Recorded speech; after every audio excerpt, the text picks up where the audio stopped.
Ira meha wagaliha.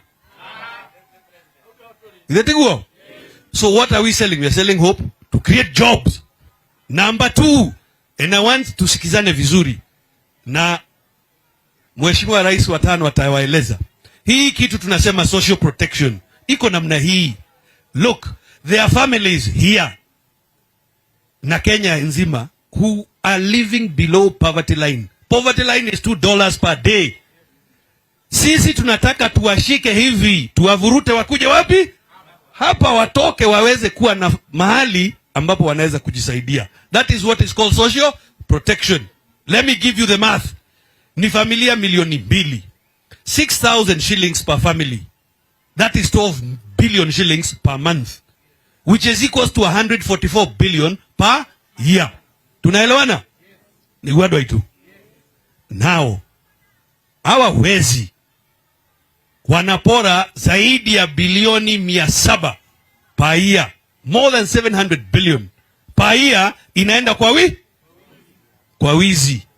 So pesa hiyo ya social protection ni sisi kwenda kufunga ile mifereji ya wizi. Gitiguo? Tufunge. Inyua na muliagegai. Demu inoita kote. Muona hii Thiba Dam. Kuna mahali ingine huko kwetu Left Valley huko. Tuliwaambiwa iko moja hapo inaitwa Kimorel. Ukienda kuangalia ni kama hapa hivi. Hata si hapa ni kichaka tu. Haya ingine ikaitwa Aro. Atiangalia pale. Ni kichaka tu. Bilioni 21 ime. So, the money for social protection, 144 billion, ni kufunga tu hiyo wizi ya hawa watu. Ntuanyi tanadwa itu. Yangu ya mwisho. And I'm rushing because tungependa musikize baba kwa makini. Hata nitawauliza kwa unyenyekevu sana Daktari Karogo na Sabina Chege, so that we just go to mother and then baba. Gitiguo? Nataka nimalizie hivi. Ageko haya. Murajigwa. Munanisikia? Wacha niwaambie hii. County zenyu 10. Your 10 counties. Mapato yake is $27 billion. Okay? 2.8 trillion Kenya shillings.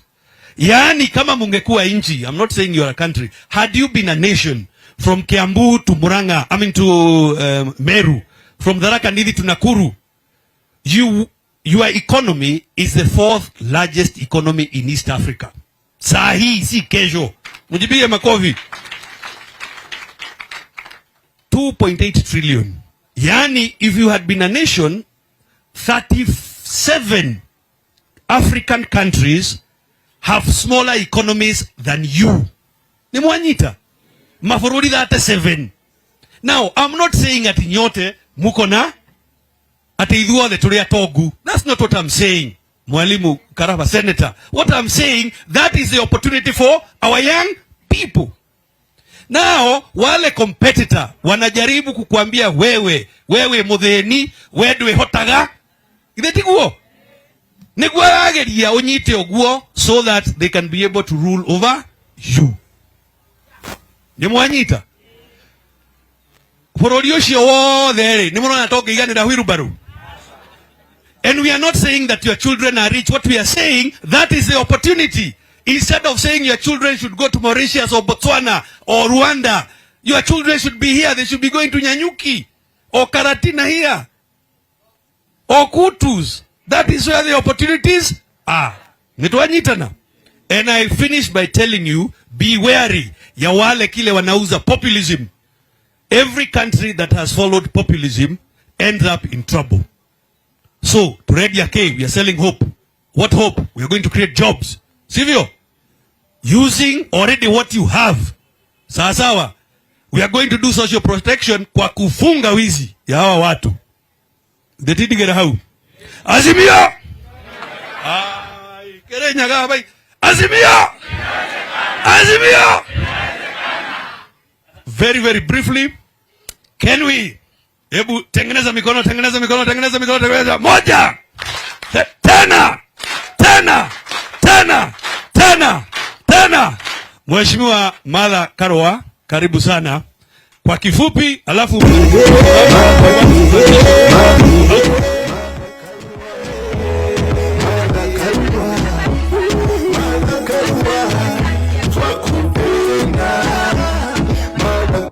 kwa kifupi sana, ni lazima tuelezee kila mtu na tujieleze ni kwa nini tuko nyuma ya baba.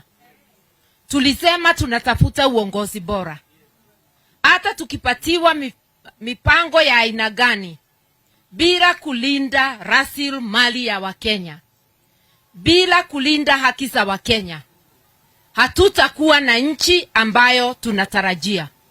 Na unaweza jua mtu na rekodi yake, tugagemenya na mwanerie na mukubirie. Kwa hivyo ukitaka kujua mtu, unaangalia rekodi yake, historia yake. Baba maisha yake yote amepigania haki za Wakenya. Kwa hivyo tuko na uhakika akipata nafasi ataendelea na kulinda haki zetu. Hata kama amegombania urais akakosa, hajachoka, anaamuka na kuendelea na kazi. Na wewe ni mwira wake. Wewe ni msaidi ya kwamba miaka yote umesikia akikutetea. Hiyo inamaanisha akipata kazi, sababu hajui kitu ingine, anajua kulinda haki za Mkenya. Ataendelea kulinda haki zako, atalinda mali yako na mipango yake. Hiyo ni kusema mipango yake atatimiza. Ukiangalia pande ingine, kama historia ya mtu, kila mahali unapitia inachomeka. Kila mahali unapitia inakuwa moto ya skando, ya pesa ya umma kupotea. Kwani mtu atakuja kubadilisha akipatiwa kiti? Ataenda na ile kiu vile amezoea. Na ni kusema ile yote unapatiwa ahadi ni ya bure kabisa. So the first thing ni kutafuta uongozi ambayo uko na nidhamu, leadership of integrity. And I know Baba delivers. As Minister for Roads, he delivered. Kama mtetezi wa haki, he has delivered. He is a person who is used to sacrificing for the sake of Kenyans. Au kusema Kibaki tosha sio sacrifice. Hata wakati tulipopata tabu 2007, kukubali kuongea kwa sababu ya Wakenya is a sacrifice. Ni kuonyesha unaweka Wakenya mbele. Kukubali kusalimiana na Rais Uhuru Kenyatta na kusahau ile alikuwa anaona ni machungu, ni kuweka Mkenya mbele. You want a person who is tried and tested, na ambaye ako na rekodi nzuri. Hakuna mwingine, ni Baba the Fifth. Baba the ukumbuke ya mwisho, ukipatia fisi kasi ya kuchunga buzi wako, usilie jioni ukikosa wawili. Mali ya umma ni mbuzi zetu. Ukipatia fisi, na fisi ni mwenye ufisadi, kuchunga mali yako, usilie ya kwamba huna matibabu, huna chakula, mtoto hana kazi, usilie tena. Tuko na nafasi ya kipekee ya kusimamisha Kenya vizuri tukichagua Baba the Fifth. Ukienda kwa wale wengine, sababu hii ni mazungumzo sio vita. Mimi nawauliza, na unajua nauliza hivyo hapa, hata hapa Kirinyaga. Mimi nitakupatia sababu 3 ni kwa nini nifuate baba. Na wewe unipatie sababu 3 kwa nini ufuate upande mwingine. Sijasikia sababu yeyote ya upande ule mwingine. Nikifua tu na kushout. Sisi ni watu wa heshima, na heshima si hatutaki matusi. Ukikalia kiti si utahitaji heshima? Kwa hivyo sisi tunataka mtu mwenye heshima, mtu mwenye roho ya utu, mtu mzalendo wa kupigania Wakenya. Maajabu hapa. Nimefika hapa nikakuta kama kumechemka kabisa. Nimesikia hapa, mimi najua ni pali ambayo kuna joto kila mara kwa mara. Tukifika hapa tunaangalia mlima Kenya. Na nimeona andu wa mlima Kenya hapa siku ya leo. Mmesema maneno mengi zaidi. Waswahili husema ati maneno matamu humtoa nyoka pangoni. nyoka imetoka.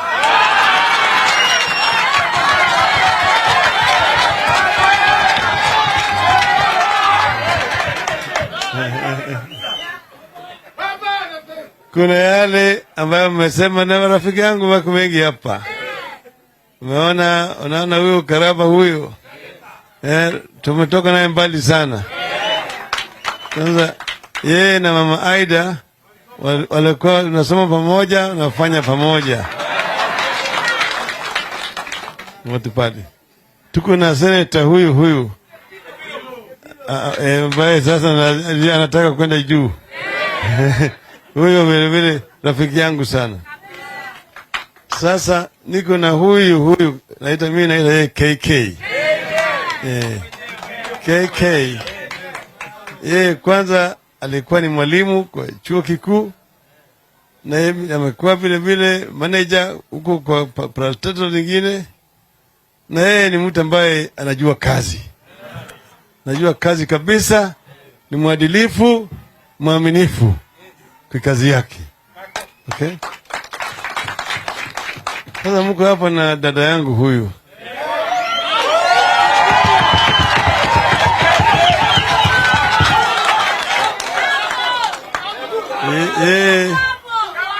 Tunatoka naye mbali sana.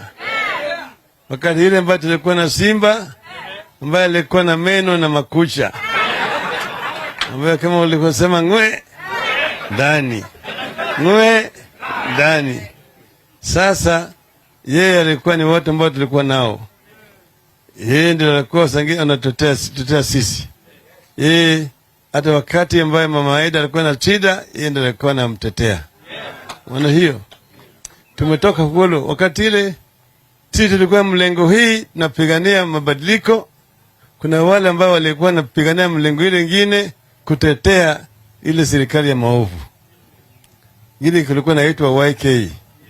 Si unajua YK 92? Hawakuona kitu mbaya na ile serikali. Sio? Kwa sasa nyinyi mnauliza mimi swali juu ya huyu dada yangu.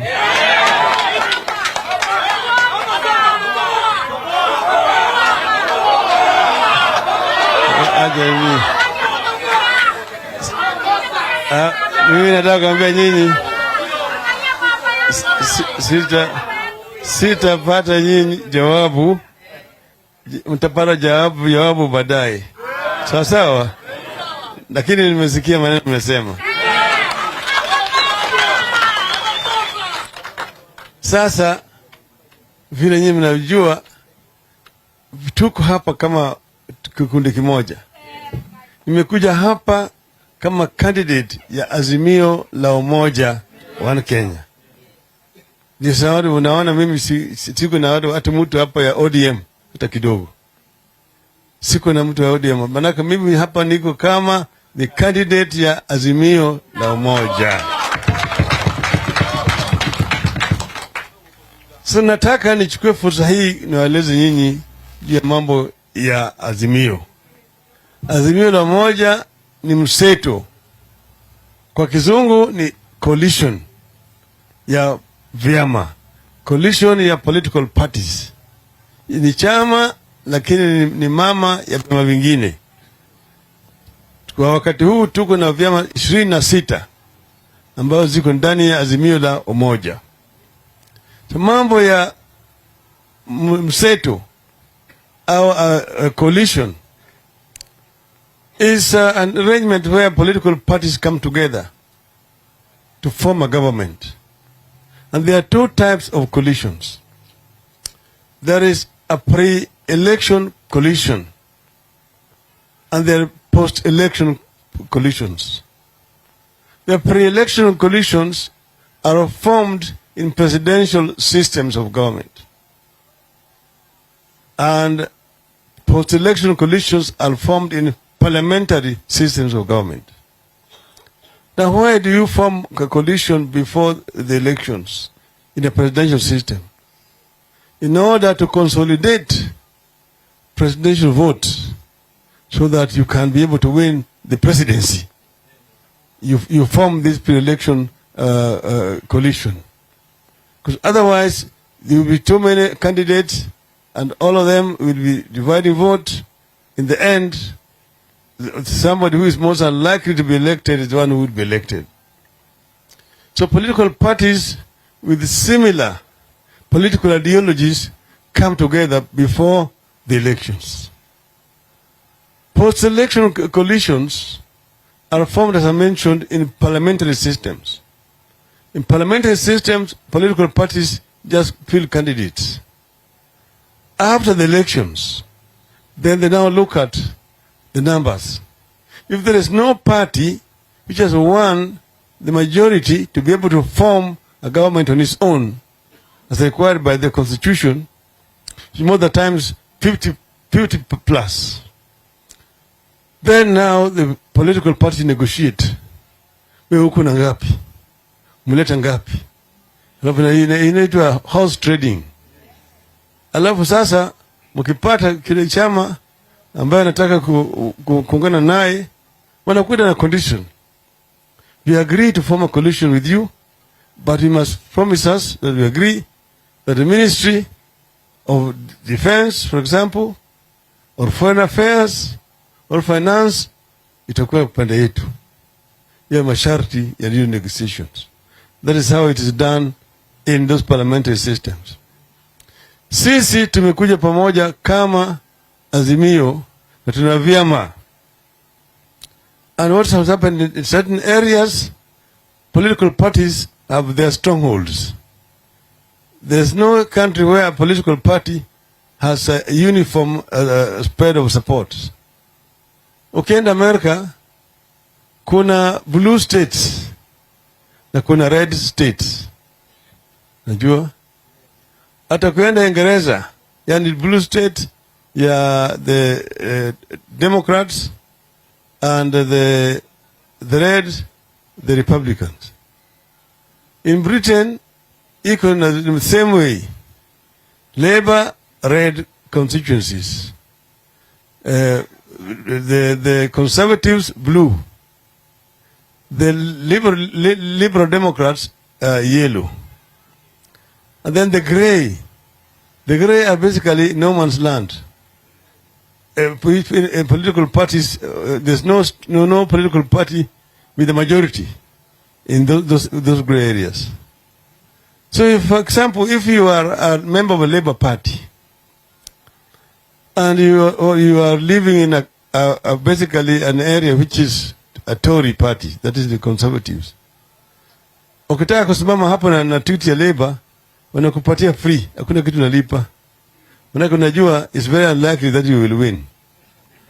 Okay? Okay? Vice versa. So now, what is happening? You will find that the areas where you will not find many ODM candidates by understanding. Like some other areas you will not find Jubilee candidates. But now, those Jubilee candidates in the Jubilee area are basically Azimio candidates. And those ODM candidates in the predominant ODM areas are the Azimio candidates. Okay? You come to a place like Nairobi, we agree to share. There are wards, for example, which are shared. The constituencies which are shared, Jubilee and ODM. And then the wards also shared the same way. That is how the party can be able to get maximum seats, both in parliament and the county assemblies. So I'm happy here. The spirit I'm seeing here. I'm seeing Jubilee and I'm seeing NARC Kenya.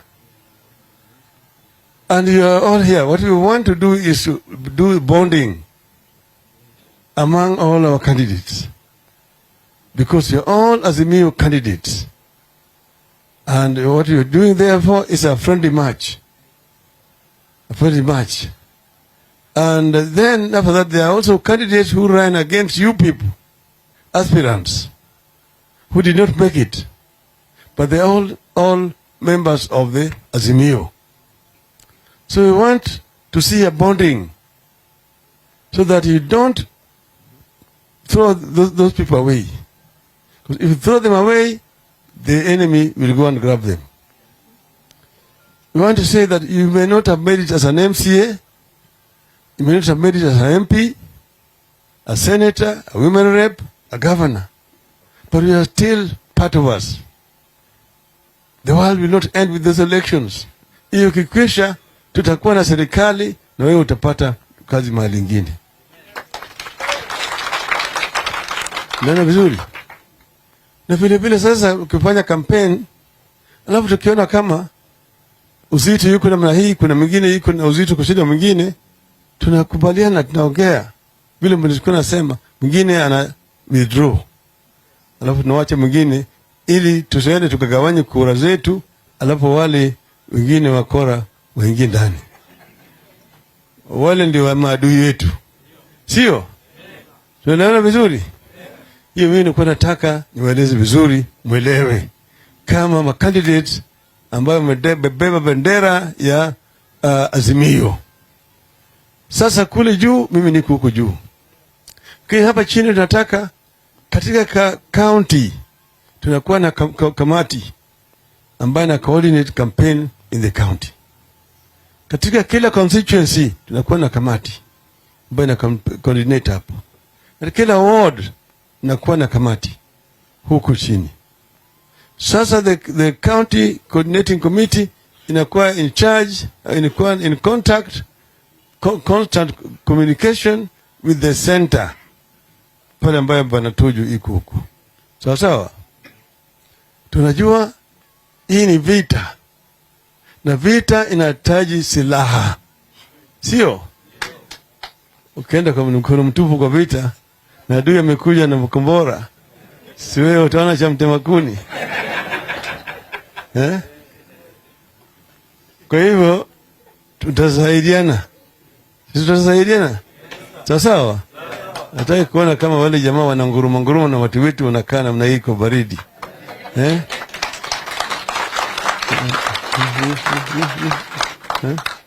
Hii ni vita ambayo mpaka sisi tushinde. Mpaka sisi tushinde. Maana yake unajua vile mmesikia kwa Mziritu na Tuju, wale watu wakiingia, mnajua pale Kenya itakuwa. Na hatutaki kuwacha Wakenya waende ng'ambo hiyo. Tunataka kujenga Kenya mpya. Ndio sababu mimi naambia watu tunataka mpango ya kupigana na maadui watatu ya Wakenya: ugonjwa, ujinga na umaskini. Hao ndio maadui makubwa ya Wakenya. Na tuko na mpango. Tayari tuko na 10-point agenda ambayo tumeshaandika. Lakini hiyo si final. Sahihi tuko na wale our think tank ambayo wanakaa sasa chini kumaliza ile manifesto yetu ya Azimio. Na itatoka kama wiki ijayo. Itachapishwa, copies mingi nyinyi mtapata. Ile ya comprehensive na ile ambayo ni simplified ya nyinyi kwenda naye kutoka na wananchi. Tulikuwa tutaki kutoa mapema sana, manake tulijua wale maadui wetu watakwenda na kuiga. Na kuiga. Tunaona sisi tuliongea juu ya mambo ya pesa mfukoni, sasa wao ndio wameenda kuongea wanagawa mambo ya pesa mfukoni na kadhalika. Lakini tuko na mpango kamili kwa upande ya kilimo, kwa upande ya viwanda, kwa upande ya elimu, kwa upande ya matibabu, kwa upande ya maji, kwa upande ya stima, kwa upande ya kilimo, kwa uchumi kwa jumla. Vile tunataka kuboresha uchumi yetu na kuinua watu wetu kutoka katika hali ya ufukara. Yote mtapata nyinyi. Alafu hiyo ndio mtakuwa silaha ambayo nyinyi mnatumia kwenda kuongea na wananchi. Sasa mimi nataka kuambia nyinyi tuko pamoja. Leo niliamua nikuje.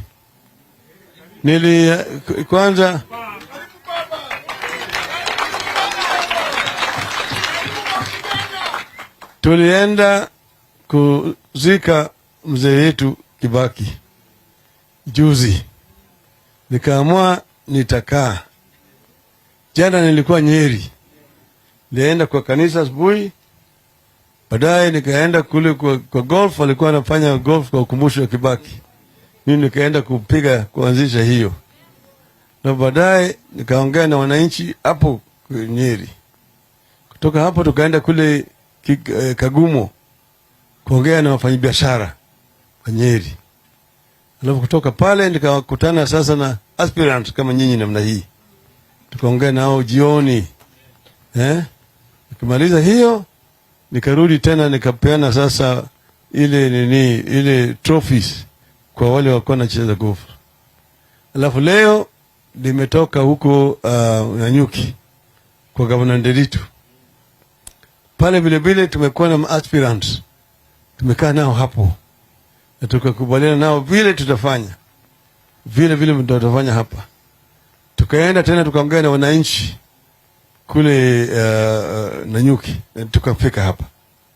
Sasa hii leo nakuwa kuja tu kuonana na nyinyi, nikwambia nyinyi ya kwamba kumepambauka. Jogoo shabika mara 3. Sawa? Tunaenda kukaza kwa vita, sio? Na nyinyi vita, mnaenda vita kama mashujaa. Mmebeba bendera ya ukombozi. Na mimi nataka hii bendera tubebe mpaka tupike juu ya mlima kule Kirinyaga. Na tupande huko juu. Tukumbuke na wale wetu mashujaa wetu wote ambao hawajafika huko. Sawa sawa? Mko tayari? Mko tayari? Mko tayari? Azimio. Azimio. Azimio. Azimio. Asanteni sana.